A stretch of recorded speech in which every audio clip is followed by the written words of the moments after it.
Hi guys, very good evening. Welcome to SV trade blogs. ఈరోజు Nifty 50 and bank Nifty analysis చూద్దాం. ఈరోజు Nifty 50లో market opening gap తోటి 23,950 around open అయింది. So already 24,000 వరకు market ఒక 200 పాయింట్స్ రేంజ్ కన్సోలిడేషన్ అయినా అవుతుండాలి. లేదంటే ఒకవేళ 24,000 మార్క్ దాటితే నెక్స్ట్ లెవెల్ ఆఫ్ రెసిస్టెన్స్ మనం 24,200 దగ్గర డ్రా చేసి పెట్టుకున్నాం. సో ఎగ్జాక్ట్లీ ఈ లెవెల్కి ఇంచుమించు 24,189 హై వచ్చింది. సో ఈ రెసిస్టెన్స్ వాల్యూకి ఒక 10 పాయింట్స్ మాత్రమే ల్యాకింగ్. ఓపెనింగ్ 23,950 ఉంది. ఇంట్రాడేలో 23,900 మార్క్. లాస్ట్ డే మార్కెట్లో ఇంట్రాడే హై వచ్చేసి 23,872 విచ్ ఇస్ నియర్ టు 23,900. ఆ మార్క్ని, ఈ గ్యాప్ని కవర్ చేస్తూ 23,900 లెవెల్ని హిట్ చేశాక ఇక్కడి నుంచి మార్కెట్ స్ట్రాంగ్గా కిక్ స్టార్ట్ ఇచ్చింది. 24,200 వరకు వెళ్ళి ఫైనల్ క్లోజింగ్ కూడా 24,125 దగ్గర వచ్చేసింది. సో ఈ 200 పాయింట్స్ రేంజ్లో కొద్దిగా టైం స్పెండ్ చేయడానికి అవకాశం ఉంటుంది అనుకున్నాం. రేపటి మార్కెట్లో కూడా ఈ క్యాండిల్ బాడీ మ్యాక్సిమం పోర్షన్ ఈ 200 పాయింట్స్ రేంజ్లో స్పెండ్ చేస్తూ ఒక గ్రీన్ క్యాండిల్తో క్లోజ్ అవుతే సో మనం ఈ వీక్లీ ఎక్స్పైరీ కూడా ఈ 24,200 అబో ఎక్స్పెక్ట్ చేయొచ్చు. ప్రజెంట్ రేపటికి ఈ 200 పాయింట్స్ రేంజ్నే ఎక్స్పెక్ట్ చేస్తే బెటర్ అనిపిస్తుంది. సో లెట్స్ సీ, ఇప్పుడు కొత్త లెవెల్స్ దగ్గరకు వస్తున్నాయి కాబట్టి సో స్లో అండ్ స్టడీగా మార్కెట్ బ్రేక్అవుట్ కోసం చూసి దాన్ని బట్టి డెసిషన్ తీసుకుంటే బెటర్. ప్రెసెంట్ 200 పాయింట్స్ రేంజ్, ఇక్కడి నుంచి ఒక క్యాండిల్ బాడీ బయటికి వచ్చి క్లోజ్ అవుతే దెన్ మనం కొత్త రేంజ్కి షిఫ్ట్ అవుదాం.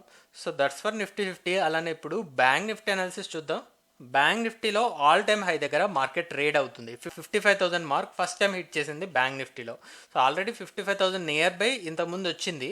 సో 54,000 నుంచి 55,000 ఈ రేంజ్లోనే మార్కెట్ ఉంటుంది అనుకుంటే ఓపెనింగే all time high level 54,891, 54,900 round off figure తీసుకుందాం. సో ఈ హయ్యర్ లెవెల్లో ఓపెన్ అయ్యాక మార్కెట్ దాని స్ట్రెంగ్త్ ఇక్కడ మనకు చూపిస్తుంది. లోయర్ సెట్ పెద్దగా కరెక్ట్ అవ్వలేదు, ఈ గ్యాప్ కూడా ఫిలప్ చేయలేదు. బికాస్ హై వచ్చేసి 54,400, ఇక్కడ 54,900, 500 పాయింట్స్ గ్యాప్ ఉంది. ఓన్లీ మనకి 230 పాయింట్స్ మాత్రమే డౌన్ సైడ్ వెళ్ళి 54,675ని హిట్ చేసింది. 54,675 ఇంట్రాడేలో. అలానే ఇంట్రాడే హై చూస్తే 54,460 వరకు ఉంది. 55,460 ఫ్రమ్ హై అండ్ లో టోటల్ రేంజ్ చూసుకోగలిగితే ఇక్కడ 325 ప్లస్ 460 785 పాయింట్స్ రేంజ్ కనపడుతుంది ఓవరాల్గా. అంటే nearly 800 points range. And final closing వచ్చేసి 55,300 హైకి దగ్గరలోనే క్లోజ్ అయింది. జస్ట్ ఒక 150 పాయింట్స్ డౌన్ సైడ్ వచ్చి క్లోజ్ అయింది. All time best closing for bank Nifty.